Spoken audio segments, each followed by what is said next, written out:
So thank you guys so much for having me. Thank you, Chief Whalen. Thank you, Chief Halis, for your story and your experience. We do this really because I want to help try and prevent other firefighters from having to go through what you've gone through, and I wish you the best. So today we're going to talk about cancer and overexertion. Please put a round of applause together for the FFCA for not only sponsoring and putting this conference together once, but twice in the matter of 2 months. So thank you guys so much for doing this.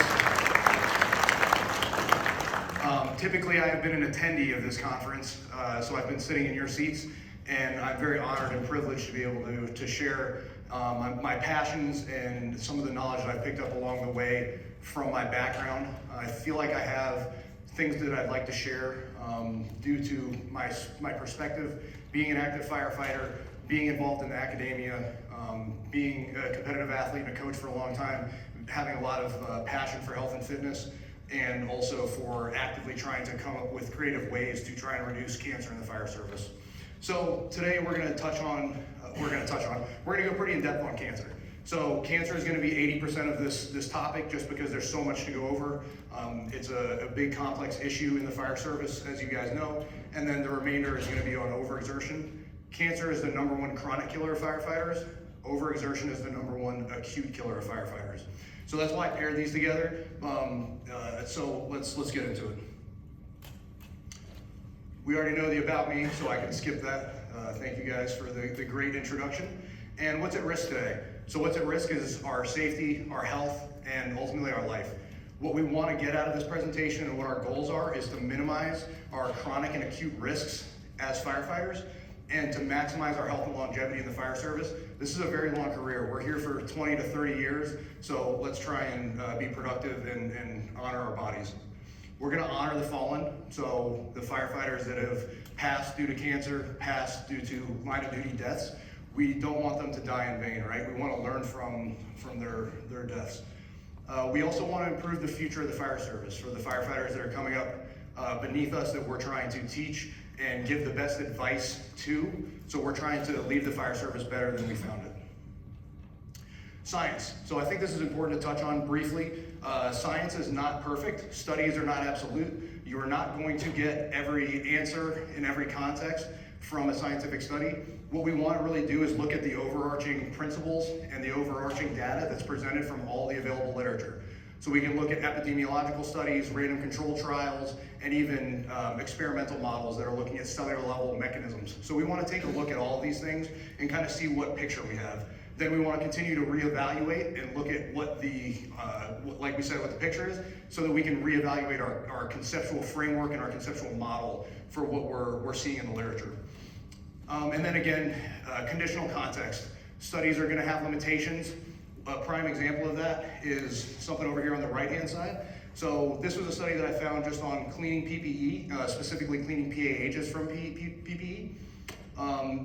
Just from changing these few variables here that you can see, pre-soaking, the time pre-soaked, the detergent that was used, the temperature that it was washed at, and even the chemical studied, we can see ranges from 20 to 50% or from 50 to 80%, all just by manipulating these variables. So it's important to understand the context of how these studies were done and what they were looking for, so that we can really understand if it's applicable to us or not. Cancer in firefighters, I do believe that we have room for improvement. I'm optimistic about that. I think that there's a lot of low-hanging fruit and things that we can do in order to improve cancer in firefighters. Cancer, just a quick definition, it is when we have abnormal cells that grow uncontrollably or they proliferate more than they're supposed to. So we see that the total cancer deaths in America is 600,000 annually from 2022. Cardiovascular disease is the #1 killers in the American population. Cancer is the #2. In firefighters, we flip those numbers on its head. So I don't want to belabor these numbers too much. I'm sure that this room, the Health and Safety Conference, you guys are very familiar with the cancer statistics, how sky high our numbers are. But I will say that the International Association of Research on Cancer did deem firefighting a Class 1 carcinogen now. And then we also have multiple risks for developing quite a wide variety of different cancers over the general population. We also see the numbers ourselves, right? We've lost brothers and sisters. We've seen retirees pass away within a year after retiring. Miami-Dade from 2008 to 2010, they had almost a third of their firefighters diagnosed or die from cancer. Boston Fire Department had 67% line of duty death from 2002 to 2014. So these are our three major routes. We have inhalation, ingestion, and dermal absorption. Historically, we've done a pretty good job at inhalation. We've been wearing SCBAs for generations now in the fire service. We understand we shouldn't be inhaling smoke, but we're still left with these cancer rates that are higher than we want them to be. So why is that? A lot of the literature is leaning towards dermal absorption now. They're seeing that this is kind of filling in those gaps that we did not know or we were not aware of before. So all three of these are routes, and we want to give them all their due and understand that they're creating cumulative effects, okay? So inhalation is going to be our first topic. Primary concern is going to be on the fire ground, obviously. So we see inhalation hazards going to be from 0.1 to 10 microns in size. For reference, dust is 25 microns in size. So these things are at least half the size of a particle of dust. It's very, very small. Bringing this concept to the forefront, what exactly is the warm zone? We see that during overall, 99% of the smoke during overall phase has a particle size of less than 1 micron. So just because we can't see the hazard doesn't mean that we're not breathing it in, okay? So it's very important for us to wear our SCBA and wear it sooner than later. Dermal absorption. We see that there's a lot of concerns. We have the fire ground, we have our bunker gear, our PPE, the apparatus, the station, and even personal hygiene products, which we'll touch on that later. Variables. So dermal absorption studies are actually quite complicated. They're much more complicated than I originally thought when I started diving into the literature. We see that variables like skin thickness, skin temperature, sweat integrity, relative humidity. Is the chemical hydrophobic? Is it coming in through the pore? Is it coming in through the hair follicle? All of these things make a difference. And an example of this is going to be something like a low weight molecule, like a VOC or a volatile organic compound. These chemicals penetrate very easily, so they're lightweight, and essentially if you're inside of a residential structure fire, before you exit, you might have some of these that have already penetrated and entered into your bloodstream. And then we have heavier molecules like SVOCs, or semi-volatile organic compounds, flame retardants, some heavy metals, etc. These tend to be a little bit heavier and they're stickier. They adhere to our skin, they adhere to our PPE. They're a little bit harder to get rid of. So these are the things that we're trying to get rid of during gross decon, during our washing our bunker gear. So we're gonna focus on both of these things and try and elucidate some ways that we can reduce these risks. Also, we have the chemical toxicity. This is important, the dose of duration, how long it's on the skin, and then where it is on the skin. All of these things matter for how much you're absorbing. Ingestion, primary concern, fire ground. Yeah, we can accidentally wipe our face, get some soot or debris inside of our mouth. That's definitely a concern. We want to try and limit that, obviously. But secondarily, I think modern household hazards, this is a problem for the general population and it's a problem for firefighters. So with our job, we're at the fire station a third of our life, typically, and quite a big part of our culture is really in the kitchen, cooking meals for one another, eating around the dinner table, telling stories, things of that nature. I think that we can supply better kitchen supplies and drink better water filtering, things of that nature. We'll touch on that more in depth as well, but I think this is a low-hanging fruit. This is just a brief list of some carcinogenic chemicals that we're exposed to as firefighters over our career. And this is going to be chemicals that we're going to touch on a little bit more in depth. So VOCs, SVOCs, heavy metals, oil repellents like PFAS, flame retardants, and microplastics. So flame retardants and microplastics are both currently probable carcinogens. I do believe that within the next few years, we're going to see these turned into human carcinogens. And we will touch on PFAS, but I want to highlight that all of these things are in play and they're all important. It's not just one chemical that is causing cancer rates, and I think that we need to understand that and take a step back and look at all of the potential hazards that we're encountering. So pHs is where we'll start. This is a polycyclic aromatic hydrocarbon. Try and say that twice. Compound produced via incomplete combustion of an organic substance. So a really good example of this is going to be the char that's on your meat after you grill it. Unfortunately, that tasty substance is also carcinogenic. And we also see that the first known reported scientific, or the first reported in the epidemiological literature, the first reported sites were from small boys that were chimney sweeps in England.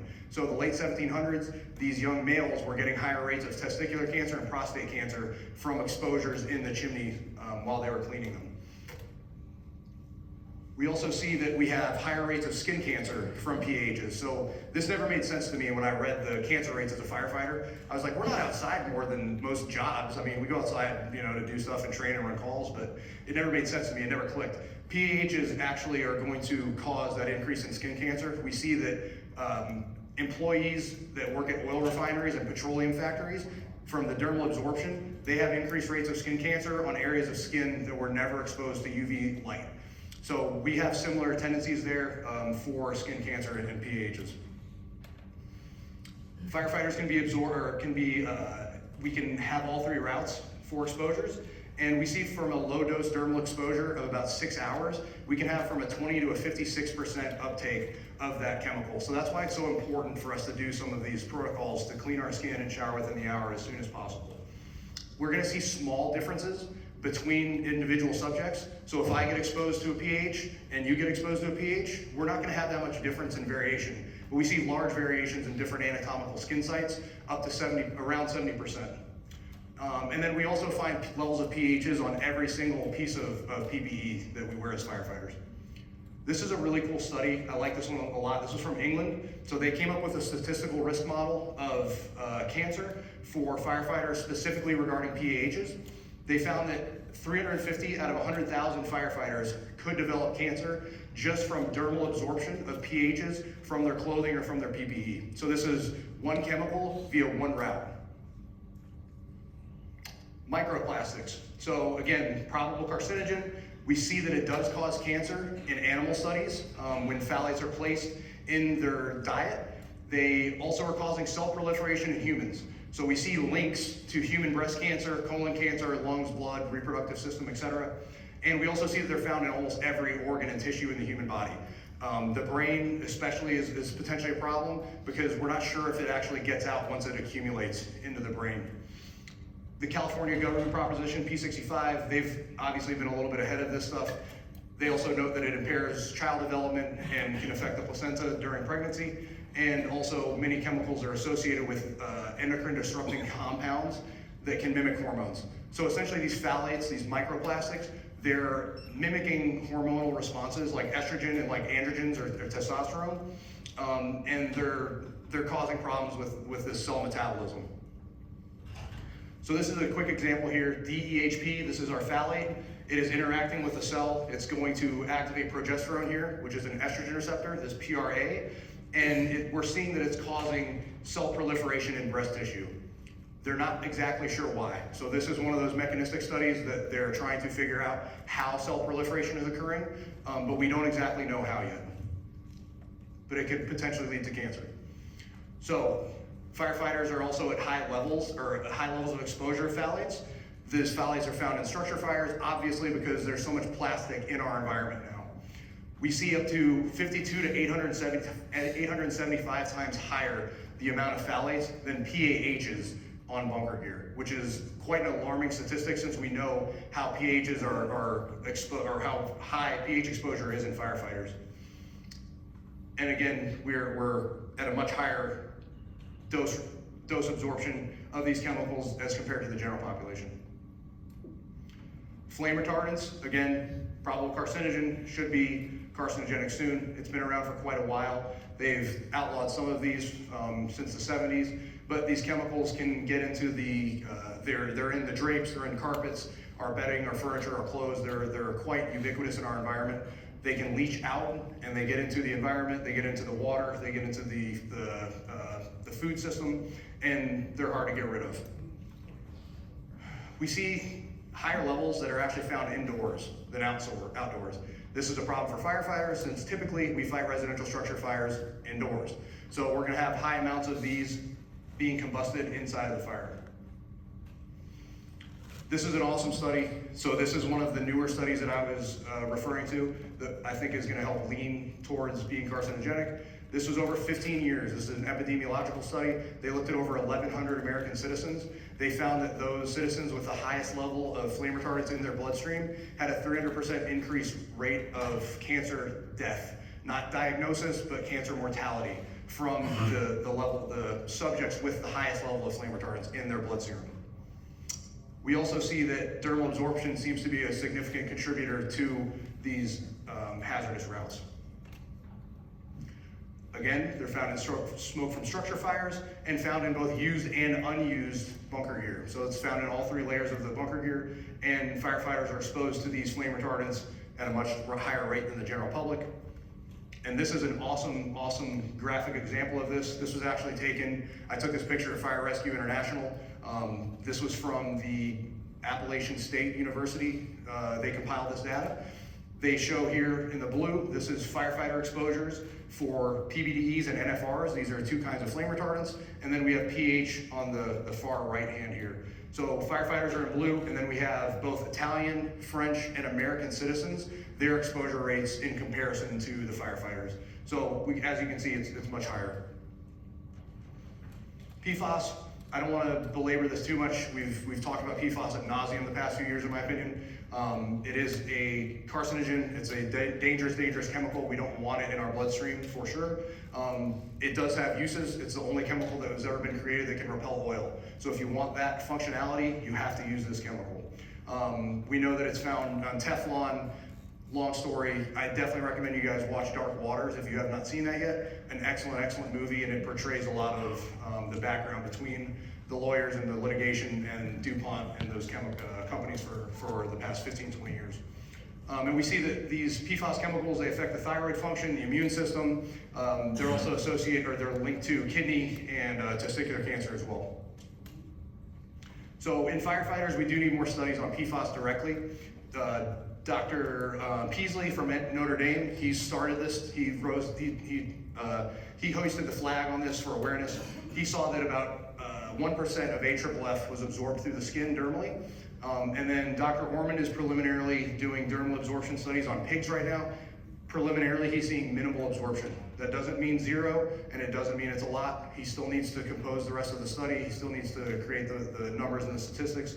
But so far, it's looking more optimistic than not. But again, remember that these are two different things. Absorbing something that's sprayed onto a suit versus having a direct chemical contamination from a liquid. So these things, again, need context and need application. We see that PFAS are found in both the outer shell and the moisture barrier. We know this. And we also know that there's very high levels on the exterior shell, up to 250,000 parts per million. Dr. Orman, they studied this. They noted that you could wash off a good amount of these chemicals that are stacked on top of each other. Essentially, they're excess PFAS that doesn't need to be there. They're kind of just accumulated. So you can wash the gear a couple times. I think it was about 3 times. And a lot of that excess would be washed off, just remaining the PFAS that is actually sprayed onto the exterior of the gear. So is it essential to us as firefighters? We're leaning towards the direction that it's not. We're manufacturing more products without it. I don't think an exterior shell has been created with PFAS on it since 2020, if I'm correct. And we do have a PSA for this, right? I don't hear this talked about nearly enough. We do talk about the cancer risk reduction of eliminating PFAS, but the hazard is going to be if you're exposed to petroleum products on scene, especially diesel. But gasoline, hydraulic fluid, diesel in particular, diesel spreads very rapidly into the gear. It is very ignitable, and then once it has ignited, it burns for a long period of time, and it will cause third-degree burns on the firefighter. So I want us to be aware of that as a fire service, as an industry, so that if your guys are exposed to these hazards and they're in a hot zone, please extricate them, extricate yourself, and get out of that environment until that gear is clean and cleared for duty. Heavy metals, I just picked a couple. There's a ton you could use. Cadmium and nickel, they're found in everyday household products, carcinogenic at the right dose. So the UL, they looked at heavy metals in smoke. They found arsenic, cobalt, chromium, lead, phosphorus, and more. They had an inhalation size. About 70% of these particles were between 0.4 and 0.15 microns in size. Okay, so again, very, very small. Dust is 25 microns. Dermal absorption, we see an association between a few of these heavy metals and skin cancer as well. This is actually a study from, they looked at 3 departments. One was Wisconsin, somewhere in Wisconsin, 2 were out west. I want to say Arizona and New Mexico or somewhere around there. So what they looked for was what heavy metals were they finding, and were they finding them on the firefighters' gear? They looked at cadmium, chromium, copper, and lead. They could have looked at some more. They used a wipe test. They looked at the chest, they looked at the knees, and they looked at the elbows. All 4 of these chemicals were found in all 3 locations. The only variation came from geographically where the firefighters were located. So were they in Wisconsin with typically older infrastructure, so the buildings were older, the materials were slightly different, or were they in newer model homes or buildings out west? So that was going to kind of dictate what they saw exposure-wise, or at least what chemical was there predominantly. And then also how the firefighter moved through the environment.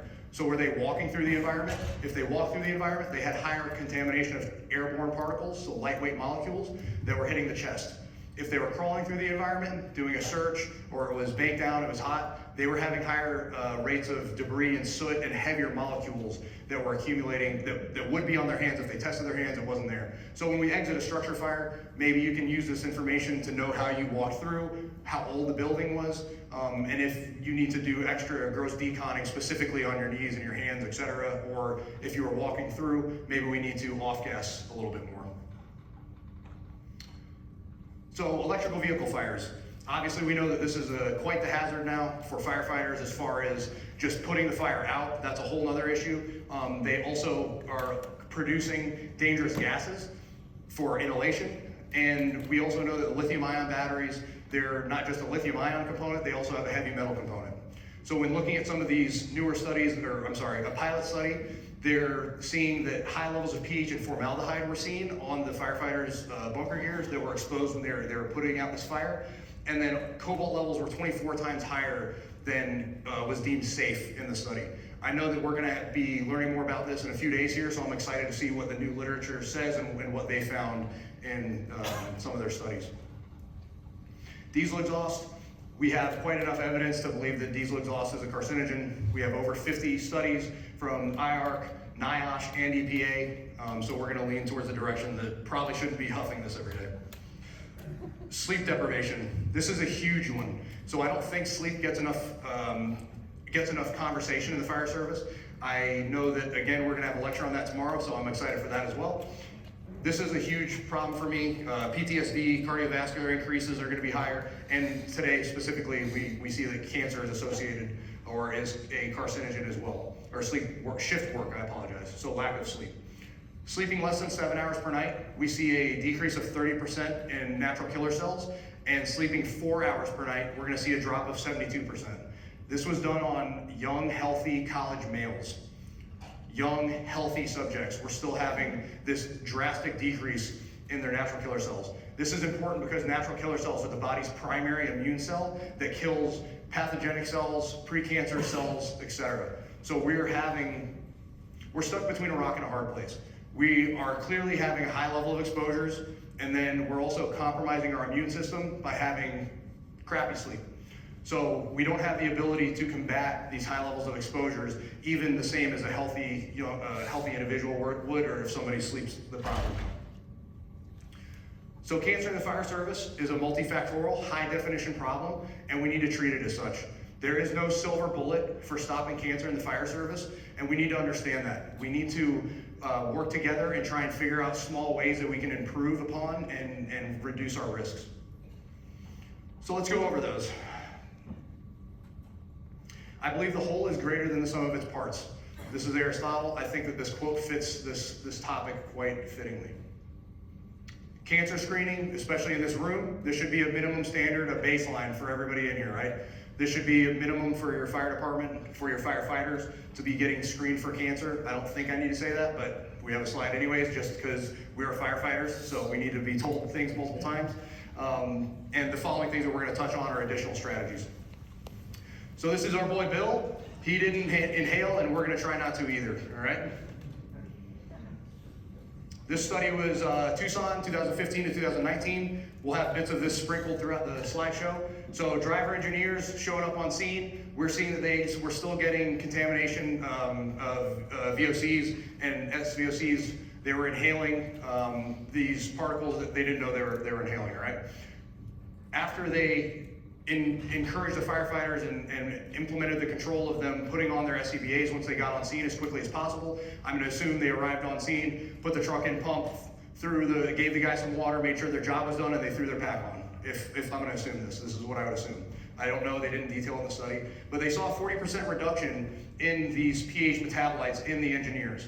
So this is awesome, it's a great intervention. Clearly they were being exposed and they didn't even know it.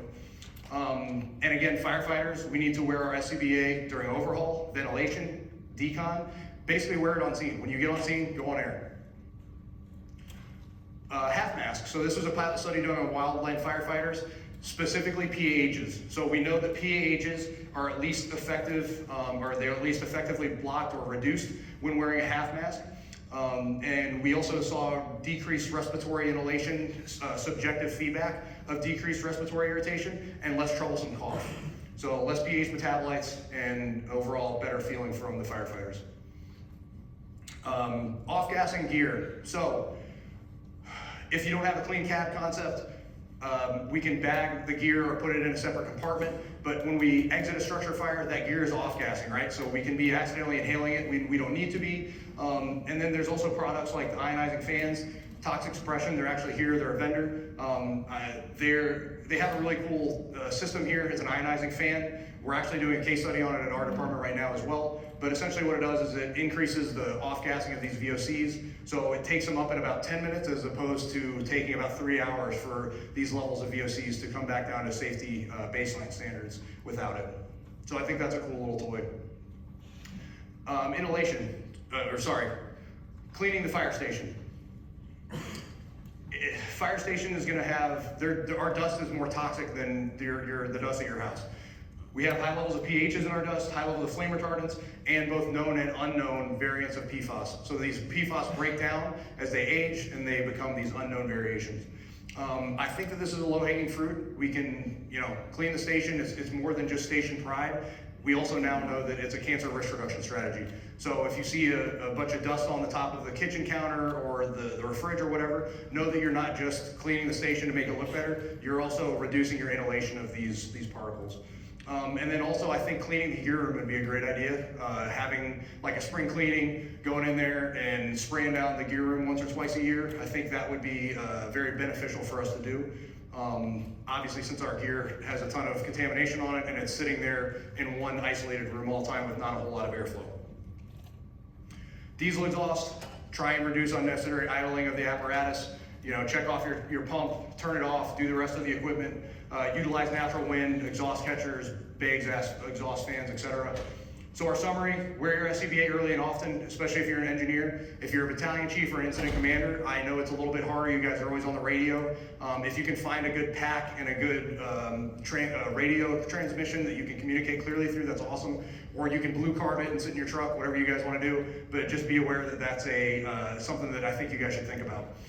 Wear a half mask on scene if you're coming into pH contamination or your SCBA is not readily available. Try and reduce diesel exhaust exposure, utilize ionizing fans, vacuum and clean the station, dust, and for God's sakes, don't stand in front of a structure fire for a post-incident analysis anymore. Just move down the road. We don't have to be directly in front of the house just to go over what we did. Ingestion. So a lot of this is going to look familiar to dermal absorption stuff. Use wipes, clean your hands vigorously, shower within the hour. Try not to, accidentally wipe your face. That's going to be the primary concern there on the fire ground as far as ingestion is concerned. And this is going to be some of our modern household stuff. We want to control our environment a little bit better. So the fire department supplies the cooking utensils for the most part, as far as I'm aware of, most departments do. You buy pans for them, we supply drinking water for them, etc. So if we were to replace plastic Tupperware with glass containers, this is important, we're reducing plastics. Swapping plastic bottles with metal. Do not microwave plastics, for God's sakes. This is probably the most efficient way to transfer the plastic molecule or the plastic into the food and into the water. So if you're drinking a bottle of water that sat in logistics in the hot dungeon of logistics for 3 years and it tastes a little plasticky, that's because you are drinking plastic. It is absorbed into the water. Reduce processed food consumption. Unfortunately, processed food is not the devil, but processed food, the way that it's packaged and manufactured, a lot of times the manufacturing and the packaging has these chemical exposures as well. Dust and vacuum, as we said before. Try and reduce sprays. So if you have a spray product, spray of olive oil or canola oil or whatever, that spray is actually powered from petroleum byproducts. So you're spraying a petroleum product on your cooking pan or on your food. I think we can instead opt for something like an olive oil or whatever in a glass container specifically. So again, that fat is not absorbing the plastics from the bottle. And the lowest hanging fruit is definitely removing the non-stick pans and non-stick cookware. So try and opt for things like cast irons, ceramic, and stainless steel. I know cast irons are pretty popular in the fire service, so doubling down on those is pretty efficient as long as your iron's not too high. And then we can see 15,000 ppm absorbed just through a microscopic scratch on the pan for the non-stick. So these pans don't have to be totally deteriorated. It doesn't have to be a huge gouge in it. Just know that if there's a microscopic scratch on it, that is still a hazard. pH, we touched it. The grilling, unfortunately, was contributed to pHs. So this study looked at different marinades that you could utilize to reduce those. Basic lemon marinade worked very well. It reduced about 70% of the pH on your meat. And they actually said basically not to use cooking oil. So the cooking oils actually increased levels of pHs on the meat once it was grilled. It did not matter how long it was marinated for, 4 hours or 12 hours. Drinking water. This is another huge low-hanging fruit. This is the 80-20 principle, a big rock that I would move for reduction in contamination. 3 labs, over 6 years, they looked at over 700 drinking sources. They found that 45% of the sampled drinking water across the United States had levels of PFAS in it that were deemed unsafe. This is a graphic picture of the locations they used. So we can actually see they tested in Southwest Florida area, Tampa, Orlando, Ocala, Tallahassee, Jacksonville, and these were both private and public drinking supply water. So how are we gonna mitigate that? A reverse osmosis filter is the most efficient. Just be aware that the reverse osmosis filter is also going to suck minerals out of the water. So you're gonna need to replace those in your diet somewhere else. And an activated carbon filter is also very efficient. It's not as efficient as an RO. It's not gonna suck the minerals out of the water, but it's cheaper and it still works very well. It also reduces estrogenic compounds that are in the water. I have one of those on my house personally, and I think it works great. It makes the water taste good, so I'm happy. And yeah. So our summary for ingestion: wash your hands vigorously, try not to touch your face when you're on the fire grounds, shower within the hour, water filters, especially on our drinking water. If you can do it on the appliance water, that's awesome also. Replace your kitchenware, so replace plastics and non-stick pans and sprays specifically. Reduce processed food intake because of the packaging. Vacuum and dust the station and gear room. Do not microwave or consume heated plastics, and marinate your meat in citrus. Dermal absorption. So this is a super cool study. Once we exit the structure fire, and this needs to be replicated, we do need further studies on this, but it makes sense. It's practical and it's applicable. Once they exit the structure fire, they found that levels of benzene, specifically, and other VOCs were almost as high in between the bunker gear, the coat, as outside of the coat. So between the firefighter and the coat as versus to outside. So they recommended the firefighters to open up their bunker gear. We're basically off-gassing, right? So we open up the coat, open up the pants, we're still remaining on air, and then we move to gross decon. So it's against our policies right now, or it's not done. It's not that it's against it. You're still remaining on air, you're still going to gross decon. You're just adding in one more simple layer. So again, this study does need to be replicated, but it makes sense. So I want to see this future research on it, and I think that it makes sense to utilize it. The gross decon. So thank you for the collaborative for getting this on all of our apparatus in the state.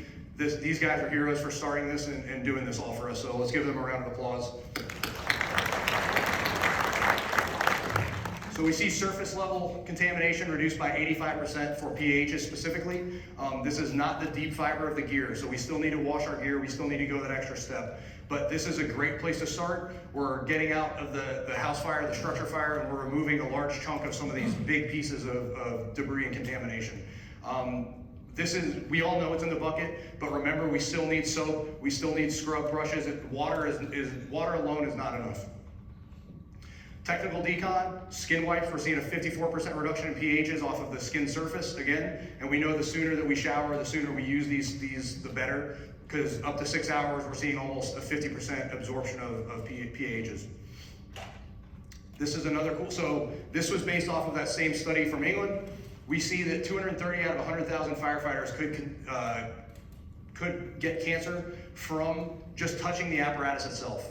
Quite alarming. I didn't think that this was a thing, but the interior of the cab specifically, where we have direct contact with skin on the apparatus, that is a potential exposure. So we're getting in the cab, we're running multiple calls a day, we might not necessarily even be putting on our bunker gear that day, but we're getting in a cab that has contamination in it.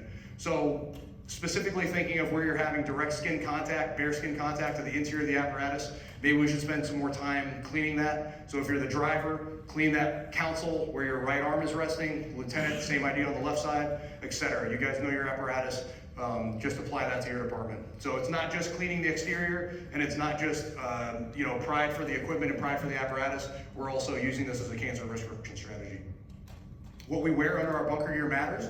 So we see that short sleeve shirts and short sleeve shorts, they're actually having slightly higher rates of pH metabolites than the firefighters wearing BDUs and long sleeve shirts. This is a simple strategy. I swapped to this as soon as I read the study. I know that we're in Florida. I know that it's a little bit hot and humid. You might be a little bit more uncomfortable at first when you start training that way, but you can get used to it. I think it's an easy risk reduction strategy.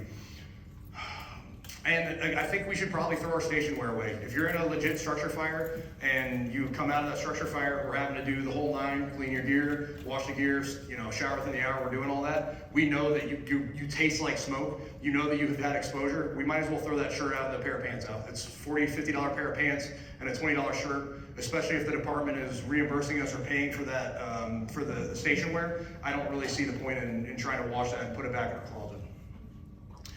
This was actually taken at my station the other day. I just wanted to brag and show you guys how cool we are. Just kidding, they were never bad for us. So saunas, this is a question I've been asked a few times. Do saunas actually work? I think they do. The data supports that it does. So this was also part of that Tucson study. They saw a 40% reduction in urinary PAHs when these firefighters were going into sauna protocols after the fires. And then we also see flame retardants are also going to be effectively removed or reduced when we perspirate and when we donate blood. We also, for a bonus point, we are also reducing pesticides. So that's pretty cool. That's a freebie. UV protection, I know we touched on skin cancer already and why we have elevated rates, but UV radiation is still a hazard that we would like to prevent. So we're going to utilize sunscreen products that have zinc as the primary component, zinc oxide, I believe. And these are going to be things that are it's going to reduce your level of microplastics and PFAS and different chemicals that they use in a lot of these sunscreens. I think that this stuff works really well just because it's so cakey and white. It makes me look even pastier, and it just reflects the sunlight like I painted myself with painting a coat of painting or something. We're going to try and pick phthalate-free personal hygiene products. So soaps, body washes, deodorants. Companies like Dr. Squatch has a fragrance-free deodorant, Kirkland Soap Bar, Flame Decon, they're a firefighter company. They have activated charcoal ingredients for personal hygiene products. And essentially why the fragrance-free component is important is because a lot of these fragrances, if you spray a cologne on or a bottle of Axe spray or whatever, if this smell, the fragrance is on you for hours and hours and hours, most of the time, if it is not specifically labeled that this is a fruit or a mineral oil or something like that, these chemicals, the fragrances are being transported via microplastics. So the microplastic is the mechanism that the smell is being transported on, it's staying on your skin, it's being dermally absorbed, and you now smell good. But it comes at a cost. And actually the same thing with flame retardants. Flame retardants are typically applied with microplastics.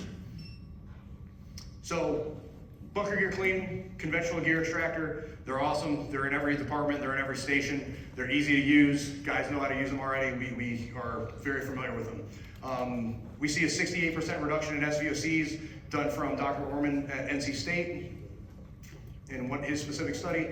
And we also see that they're not totally effective in removing levels of pHs, flame retardants, microplastics, or heavy metals as much as we would like.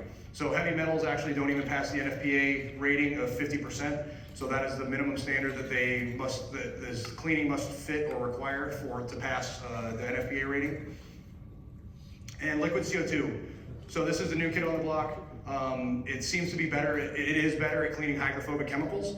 So we see an increased reduction or an increased cleaning rate for certain SVOCs and phthalates. This study in particular was done again at NC State. They saw an 89 to 99% removal of individual chemicals that were tested for an average of 91 to 95%. So that's the biggest bang for the buck that we're gonna see with the liquid CO2 is these phthalates or the microplastics and the pHs. And neutral is slightly better. They tested 4 out of the 14,000 PFAS. Obviously they can't test every one of them, but they saw a reduction of 60 to 91%. And the heavy metals average removal was about 61%. So it did increase over the gear extractor and the aqueous wash, but it wasn't a home run. Limitations to the liquid CO2 machine, basically cost. They're $500,000 to $1 million each. So I would utilize these once a year, twice a year, whenever you guys could do it, outsource. I know there's companies like in Bradenton, I believe it's EDT, they will take gear and they'll clean it for you. So outsource this for now, and I think that it's worthwhile to utilize, especially if you have an industrial fire or just an annual cleaning. So our thermal absorption study, gross and technical decon, wash our bunker gear, wear long sleeve shirts and pants, throw out your station wear after you've used it in a house fire, off gas once you've exited the structure, and then minimize time in gear that's unnecessary spent, excrete certain chemicals via sweating, and then use sunscreen and personal hygiene products that are phthalate free and do not have fragrances. So a little continuation that they don't necessarily fit in the 3 categories of absorption or of hazards. So 30 to 40% of cancers are estimated to be preventable via healthy diet, healthy weight, and exercise. That is extremely underlooked, and I don't think it's used often enough. We don't talk about it enough, and I think it's something that we really need to be better about. Exercise specifically reduces cancer rates between 12 to 21% in a variety of cancers. It modulates the immune system and inflammation. We see an acute production of natural killer cells, so they're going to spike up between 50 and 200%. I don't always get super excited about acute increase or spikes in hormones. It doesn't always mean something, but this is potentially a mechanism of why exercise helps. And then we also have increased activation of genes that are going to help our mitochondrial health, reduce glucose or reduce insulin sensitivity and glucose tolerance, or improve your glucose tolerance. And then regular exercise has also been seen to reduce the occurrence of cancer and the reoccurrence of breast cancer in females. And body weight is an independent risk for cancer as well. So this is just a little graphic that basically explains the same thing. We like colorful charts, so I figured I'd put one in there. Nutrition. We eat terribly at the firehouse, I'm not gonna lie. If you listen to any nutrition or RD that comes and talks to us, it's about the same thing every single time. They cannot believe how terribly unhealthy we can make a meal. We really do need to improve our eating habits, and in particular for cancer risk reduction, we need to be eating more fruits and vegetables and more fiber. So cruciferous vegetables, things like broccoli, kale, Brussels sprouts, anthocyanins, so blueberries is a great example, but any dark colored fruit or vegetable. These things actually have anti-carcinogenic properties inherently of themselves. So besides other fruits and vegetables and having a healthy, well-rounded diet, these in particular seem to have better benefits. Fiber is going to reduce any kind of stomach-related cancer, colon cancer, etc. And 25 to 30 grams a day for females and males is going to be a recommendation. You are not going to hit these numbers on accident, I promise you that. You have to be increasing your intake of whole wheat, of fiber, of fruits, of vegetables in order to hit these numbers. Unfortunately, alcohol, I know you guys don't want to hear this, alcohol is not on the cancer risk reduction strategy list. We see even one standard drink a day is going to increase cancer rates from 4 to 25% for individual cancers. Tobacco products, don't do them, and vape pens, I could have a firehouse joke for that, but I'll spare you. Body weight, obesity is going to be an independent risk factor. We see for every 5 kilogram in meter rise in BMI, we're going to see an increase from 5 to 50% in a variety of different cancers. So what are our department strategies for reducing sleep? Where their responsibilities lie? I think that we should try and encourage departments to reduce unnecessary sleep interruptions and to try and utilize government assistance programs for these frequent flyer patients to help. We're in the 911 is the emergency system. We're gonna try and unburden our first responders, and we're gonna try and help the patient at the same time. Them continually calling us over and over again for repetitive issues that we really can't fix is not helping anyone. So try and utilize systems, the United Way, Adult Protective Services. Are the patients getting their prescription medication? Are they going to their follow-up appointments? Do they need physical therapy? Do they need home health? All of these things are areas that departments can improve upon and try and help the patient and unburden the 911 system. Improve technology, so getting dispatch to be more efficient, getting the right people to the right calls, and then utilizing individual room tones. So systems like the Phoenix system, I just know them off the top of our head. I think we're swapping to them. But you can essentially pick the tones that you want to hear if you're on the rescue, if you're on the engine, what apparatus tones you're going to hear at night. So if you're on the rescue, you don't need to hear the engine go out to a fire alarm at 2 in the morning. And if you're on the engine, you don't need to hear the rescue go to 3 lift assists after midnight. Don't discourage naps and try and improve the sleep schedules. As far as I know, the less we work as in this job, the healthier we're gonna be. Unfortunate, it's sad to say that, but that's how it seems to be trending. And we'll hear more about this as well here this week at the conference. Firefighters' individual accountability for sleep. So we need to take our off-shift sleep seriously. We need to improve our sleep hygiene habits, try and reduce bright light exposure an hour before bed. Melatonin, your natural melatonin secretion, does not begin working until you stop seeing bright lights for an hour. So if you stop looking at a TV at 9 o'clock at night or your phone at 9 o'clock at night, your natural melatonin production is not going to start until 10 p.m. Utilize blue blocking glasses if you can't do that. Sleep in a cool, dark, quiet room, and then try and set your circadian rhythm and biological clock by seeing sunlight within an hour of waking up, and try and wake up at the same time every day. I know we're not going to do this; it's not going to be perfect, but just getting these ideas in your head of concepts that you can try and apply. This study, I believe, I actually saw here a couple years ago. So this was done in Australia. They looked at about 300 firefighters. They had a third of them donate whole blood, a third of them donate plasma, and a third of them did not donate. They were looking to see how that affected levels of PFAS in the firefighter's bloodstream. So both of the donation groups effectively lowered their PFAS levels, and they saw that the plasma serum was actually a little bit more effective. They think that it was because PFAS was a little bit more concentrated in the plasma, and because you can donate plasma more frequently than you can donate whole blood. And they also saw an increase, actually, of PFAS in the firefighters that did not donate at all. This is a take-home kit that you can do. Empower DX, other companies do it as well. I use them. It's an at-home blood test. You poke your finger and you pour about a gallon of blood on a toothpick, a Q-tip. It works really well. And then $250 for it. I think that you can, when you get the results back, it tells you the total PFAS exposure that you have in your bloodstream, and then it also breaks down what kind of chemicals are in there, at least a certain amount of them. Again, it's not going to have all of the known compounds, but it hits the major ones. So then potentially you can work backwards from that and try and see maybe what industry is utilizing that chemical, and then maybe where you're getting that exposure from. Just an idea. This is a cool study.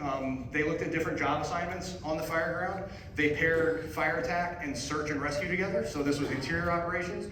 They looked at ventilation and overhaul. So all 3 of the job assignments that they all had increased levels of pH metabolites, and they all had increased levels of VOCs that were measured through a breathalyzer. The attack and search group obviously had the highest exposure rates. They saw an increased pH level of about 5.6 times that of when they went in. And then the scientists concluded that dermal absorption likely contributed to firefighters' exposure in this study. So like I said before, all of these guys are on air. We're going into the fire. We're conducting our operations and doing interior attack and search. Where is that exposure coming from? We're not breathing it in. So clearly we're having some levels of dermal absorption to see levels as high, raised this high. This was actually probably one of my favorite things. So transitional attack versus offensive attack. They also looked at strategies in this study. So they saw a reduction when they used transitional attack of 20, 36, and 50% lower levels of pH metabolites. Specifically, they saw a reduction of the most toxic metabolite in 1-hydroxypyrene in the firefighters that used the transitional attack. We don't really know why. It didn't appear that the total amount of airborne contamination was reduced. It does look like potentially the temperature and the increase in moisture was changing the particle phase of the products, which therefore led to better protection by our bunker gear. So our bunker gear is actually able to effectively work better because you're changing the environment, you're cooling the environment down, and now these particles aren't as dangerous to us, at least for journal absorption. And we can also see that this is obviously done from a transitional, so you're outside the house, you're shooting water inside the structure fire, but I think that we can also kind of apply this, in my head it makes sense, we can also apply this if we're inside a residential structure fire and it's a room and contents, the door is closed. You have different atmospheres and different environments within the same structure. So if you're coming into a structure fire, the conditions aren't as bad, but we have a fully involved room, we can cool that room down from the outside, right? That's essentially what this study is doing. They're cooling the environment down before they enter it, all right? So it's not necessarily a transitional attack, but we're trying to cool the environment. Things like this with flow and go or cooling the environment help with victim survivability. It helps prevent flashover. And then now we also know that it's gonna be a cancer risk reduction tool. Also, improvements in technology. We can have improvements in bunker gear, improvements in SCBAs. SCBAs weren't a thing a few generations ago. Improvements in hoods, and then improvements in equipment. I know that there's something that's like a water ice grenade explosive that you throw inside of a window and it blows up and cools the environment down. I've never done it, but we'll see what technology produces here in the future. So our total summary for risk reduction strategies for cancer. Don your SCBA quickly and often, wear a half mask if you need to, gross technical decon and wash your hands on scene, sweat, exercise, sauna, doesn't matter how you sweat, improve your nutrition, improve your sleep, allow the gear to safely off-gas, clean your apparatus both interior and exterior, wash your bunker gear, reduce unnecessary time spent in gear, utilize sunscreen that's zinc-based, reduce our microplastics, flame retardants, and PFAS in the environment, use transitional attacks when feasible throughout your station wear after a fire, donate blood, and improvements in technology. So that concludes the cancer talk. We've got time. So let's finish up here with overexertion and strain in firefighters. The USFA, they've compiled data since 2000, and they see that firefighters are dying from overexertion, 1,096 out of 2,598 total deaths. So that's about 42% of these deaths that were tracked over 20 years. And then we're seeing primarily death from myocardial infarction due to overexertion. So more firefighters are dying or injured from heat stress due to inadequate metabolic heat dissipation than from environmental heat exposure in the line of duty. We're seeing 96 deaths from 2022, and this is actually the highest that we've seen since 2013. So we're actually regressing in this category. 51% of these line of duty deaths are occurring from overexertion. So this is a bar graph showing that, and this is numbers from the NFPA. This is an older study, but I think it displays when these heart attacks are occurring. So 32% of the time it's occurring during fire attack, and then 17% returning from an alarm. And then we see down here at the bottom, non-emergency duties versus fire suppression. The odds were 12.1 to 136 times higher during fire suppression to have a heart attack. How this is occurring, we're having combination of physical exertion and these high ambient temperatures that are causing things like decreased plasma volume, decreased stroke volume, increased blood viscosity, increased oxygen demand, increased sympathetic adrenal axis, and then increase in blood pressure and heart rate. All these things are combining together to cause potential myocardial infarctions. This is a cool graphic. So over here we see stress and reactive oxygen species with TNA alpha or TNF alpha. This is an inflammatory marker. These things are over time accumulating, causing plaque, and then narrowing the arteries and causing ischemia. We see specific stress, things like sleep loss, the hazardous exposures we talked about before, psychological stress, cardiovascular strain that we just touched on, the metabolic demands, thermal regulatory challenge, including dehydration risk and trying to keep your core temperature controlled. And then we have individual characteristics, the age, the level of cardiovascular fitness, so we're gonna touch on that, dietary habits, gender, obesity, and then the activity patterns of the firefighter. So firefighters and heat stress. Why are we at higher risk for heat stress? Obviously, we're operating in high ambient temperatures, and then we're exercising, we're working very hard and vigorously, that heat you're gonna have heat generated from the muscle. Every time the muscle contracts, that energy is dissipated through heat leaving the body. And then you combine that with PPE, we have obvious heat strain. So how does PPE contribute specifically to heat strain?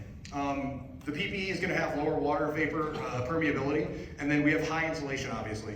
These things combine to basically enable, the firefighter cannot lose or dissipate heat properly. So for every rate of heat storage, for a given rate of heat production, PPE is gonna increase that. And then PPE also increases the metabolic heat production for a given amount of work. So if we're outside digging a ditch in a t-shirt and a pair of shorts, compared to digging a ditch in a pair of bunker gear, everyone knows that doing it in the bunker gear is gonna be astronomically harder, right? Because it's more taxing, we're developing more heat, and we're doing the same job, but it's harder. So specific heat stress. In the literature, this term uncompensable heat stress is what they call it. I do not know why they call it that. It took me a very long time to be able to pronounce that, and I'm not a fan. But we see that the heat production exceeds the heat loss potential, causing continuous heat gain in the firefighter. So we have the PPE, we have physical work, we have a high ambient temperature causing heat gain, and then we have continuous heat gain because of the PPE. The firefighter is not able to cool themselves down. Body weight. So being overweight is an issue. We see 75% of firefighters are classified as overweight or obese. Take this with a grain of salt. This is most likely done with BMI, so that's basically a statistic for height and weight. On a BMI chart, I would be considered obese. I hope that I'm not obese, but that would be that categorization on a BMI chart. The numbers still stand though, if you're overweight or obese, and you actually are, 1.5 to 6.6 times increases in heart attacks. We also see an associated lower level of cardiorespiratory fitness. This is gonna be very important, and we're gonna touch on this in a moment. And then we also see that higher body fat percentages, they actually have an inability to experience heat tolerance as well as the same person with the lower body fat. We also have mental strain, increased mental strain from working on the fire grounds, being in these hot temperatures and not being able to cool ourselves off. So we see that rapid heat stress can result in increasing physiological strain, causing decrease in cognitive control that could result in serious consequences in life-saving occupations that require contemplative, effortful decision-making. So that means that we have to think, and we have to make decisions on the fire ground that can be life or death. So we have to be able to rationally analyze what we're doing and make a correct decision. So they put these firefighters on a treadmill. They did a treadmill test, both in gear and out of gear. The firefighters that were in gear got their temperature up to 103.5 degrees. That's pretty hot. They then hopped off the treadmill and they completed a go, no-go scenario.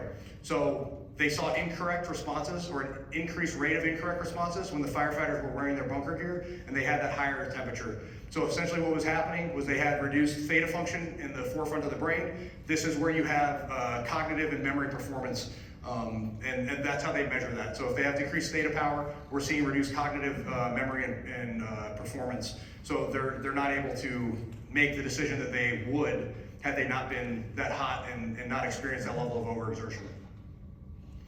Dehydration. So we even see that minor levels of hypohydration is significantly going to impair exercise tolerance severely in an uncompensable environment. So again, remember, uncompensable environment is what we're operating in.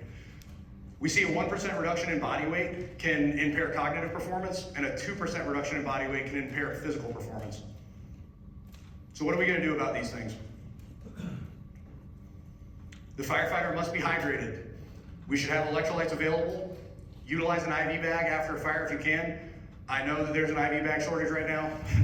If you have the available IV bag, then feel free to utilize that. Weigh your firefighter before and after training. This is a cool technique, I think. If you know you're gonna go out in the drill yard, you know you're gonna go pull hose, go do stuff and sweat outside, weigh yourself before and after. When you get back to the station, consume all of that weight, or consume fluid and try and replace that weight loss that you experience. A cool little life hack, a cool little hydration hack is going to be the Galpin equation. So he basically made this little nifty equation here. You take your body weight, divide it by 30, and then that is going to be the number of fluid ounces you consume every 15 to 20 minutes of exercise. So if we have a 180-pound firefighter, you're going to consume about 6 ounces of fluids every 20 minutes. And also make sure that there's carbohydrates in there. I know a lot of these solutions are just electrolytes. We want at least 10 to 20 grams of carbohydrates in with these electrolyte packets and stuff, or if you're making your own. General physical fitness. This is a huge one. So high VO2 max is assumed to be the most important physiological parameter that we can take from some kind of physiological testing and apply that to fireground performance. All right, this translates. It's assumed to be the most important prerequisite, and it can reduce the firefighter's average heart rate during exercise and also increase the recovery time in between bouts of exercise or fire scenes. Athletes with high aerobic fitness, they're going to acclimatize to heat faster, and they actually exhibit partial heat acclimation just from the act of exercising. So continually elevating your core temperature, working out, that actually is like a minor level of heat adaptation. And then they're also going to lose those adaptations slower, so than compared to athletes with lower VO2 max values. This was a super cool study as well. So this was a flashover study done on 16 German firefighters. I believe they all had an average of 10 years experience, or maybe I think, yeah, it was an average of 10 years experience. So these guys weren't right out the academy. Some of them were in pretty good shape, and some of them weren't in the best shape. So they did physiological testing on them. They looked at their VO2 max. And then they also did like a combat challenge test. It took about 17 minutes. It wasn't that demanding to me. I mean, I looked at it, I visualized myself doing it. It was a longer test, but it wasn't high intensity. So they also did a flashover training. This was more relevant to us in the actual fire service.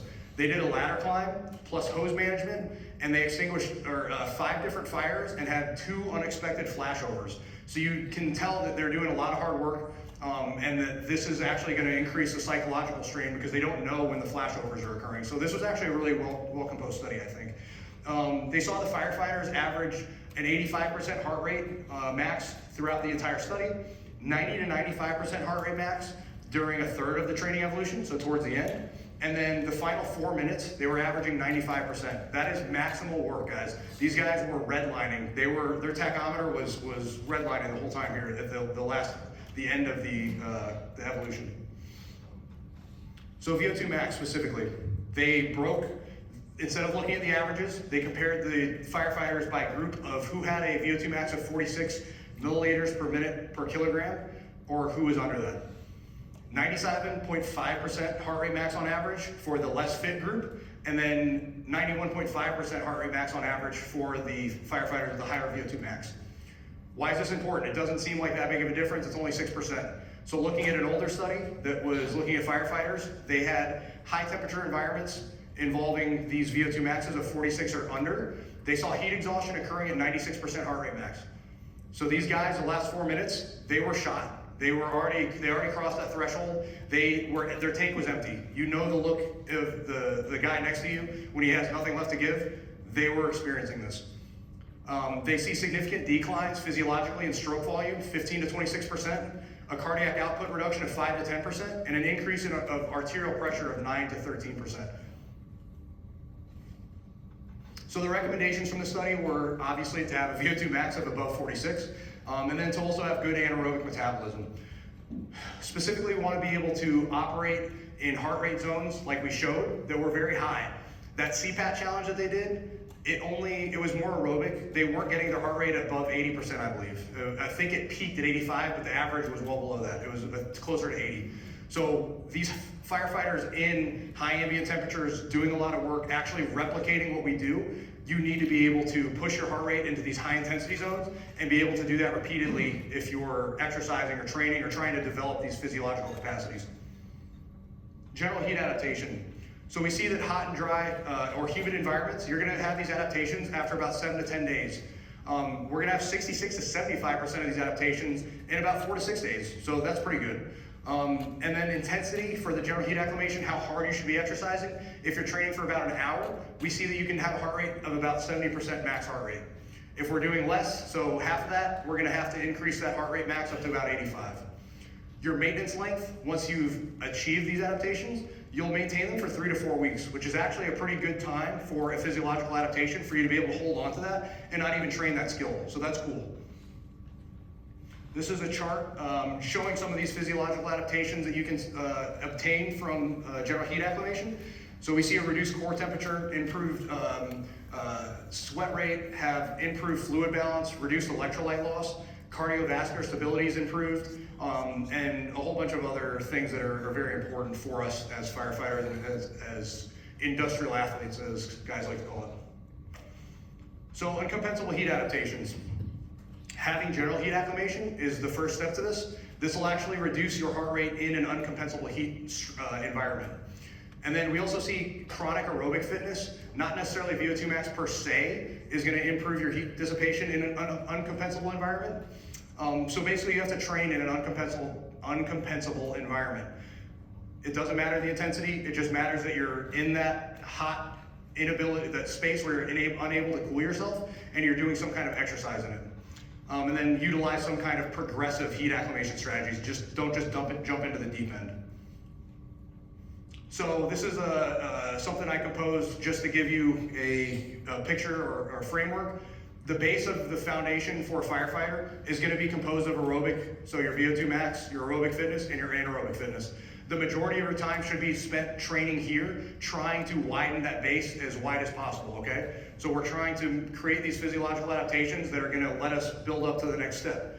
So once you are in good shape, you have a low heart rate, low blood pressure, your VO2 max is good, you're strong enough to do the job, etc., we can start adding heat acclimation on top of that, doing the same work in a hot environment. So training in the bay, training in a CrossFit, training in your own garage gym, whatever it is. And then at the very top of the pyramid, we would do things that are going to be like uncompensable heat acclimation. So this is going to be evolutions in your gear, at work, pulling hose, doing whatever, or fireground, similar fireground training in your gear, like gear workouts, things of that nature. So that's the least amount of time we need to be spending, and that's going to be the top of the pyramid. Overall, our applicable strategies are going to be hydrated, stay hydrated while you're on shift, have high levels of fitness, both aerobic and anaerobic, reduce your level of body fat, have general heat acclimation first, and then secondly, have an uncompensable heat acclimation.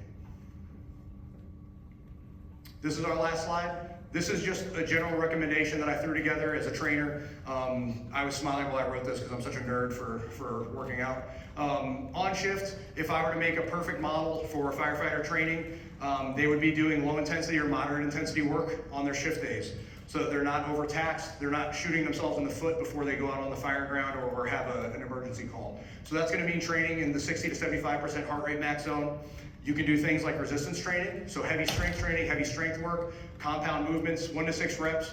You're moving heavier weight with slower velocity, or you're doing hypertrophy training, anywhere from 5 to 30 reps, close to failure is fine. And then power training, things like jumps, med ball throws, explosive movements that are going to help you be a more explosive athlete. And then we have low intensity circuits, again, same concept, keeping the heart rate a little bit lower, no higher than 75% heart rate max. And then off shift, this is when you're really going to lay the hammer down. This would be your anaerobic training day. So you're doing high intensity stuff, assault bike rounds, 10 rounds of 1 minute on, 1 minute off, building up to something like that, going to CrossFit, really pushing the pace here. So the heart rate is going to go from 75 to 100% max while you're doing this kind of training. We can train to muscular failure. And then if you're into doing full gear circuits or something, you can do that the morning of. So that would allow you the most amount of time to recover before the next shift. This concludes my presentation. Thank you guys so much for listening to me. I'm very honored to be able to present this information to you guys, and I'm grateful for you guys for attending. So thank you.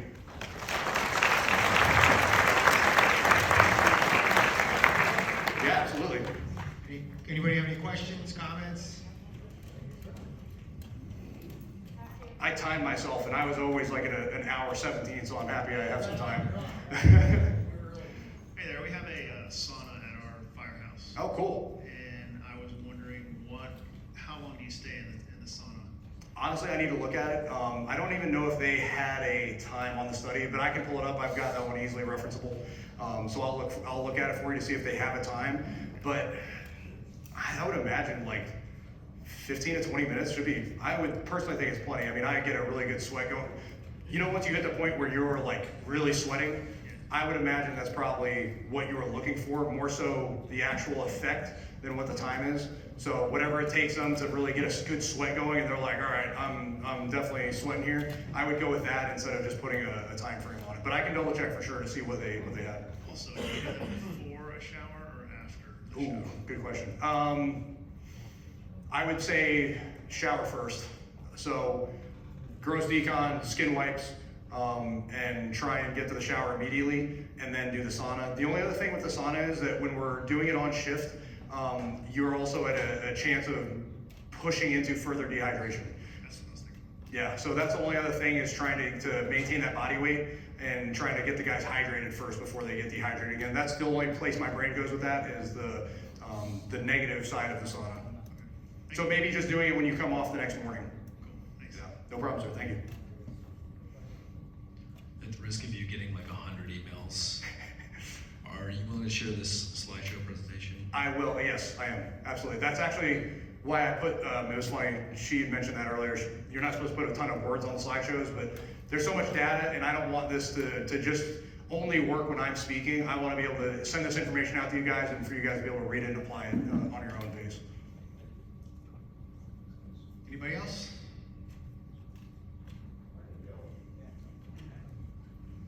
Hey, great presentation, appreciate that. I had one question. Yeah, You made either a reference to throwing away our uniforms. yes.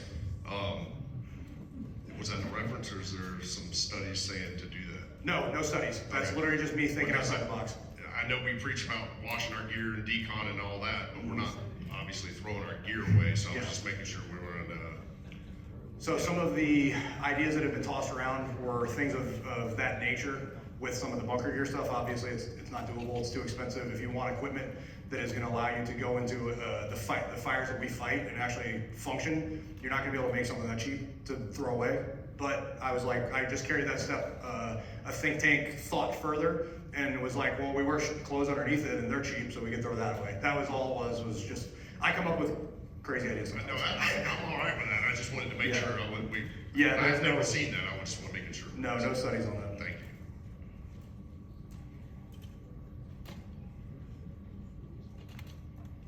Hey, good job. Excellent presentation. Thank you, sir. You cover a lot. One question. Any additional advice for live fire instructors? Yeah, I wish I would have brushed up on this a little bit more. There is some studies on there. The type of materials that are burned do affect the hazards that the live fire instructors are coming into contact with. If I could get your information after, I can and try and pull that stuff up. There is literature on that in regard to what we should and shouldn't be burning. I want to say things like particle boards or boards with glue, things of that nature. Those are actually highly toxic, very not good to be burning those. I think some of the best thing is kind of like the hay and another kind of wood and plywood without the glue and adhesives in it. But you're still gonna have the pHs no matter what if you're doing that. And then also obviously you have like the propane burns. Those are safe. I think that there's room for improvement in this in the fire service for sure, because the instructors are exposed to that much more often at a much higher frequency than most firefighters, because they're in that burn box all day, multiple times a day sometimes, or multiple times a week. So I think that collectively as a group and as firefighters, I think we can improve that a little bit, yeah. So I'll put my brain on that and I'll try and send you the literature that's available. Anyone else? Awesome. Ryan, thank you very much. Thank you, sir. Appreciate you.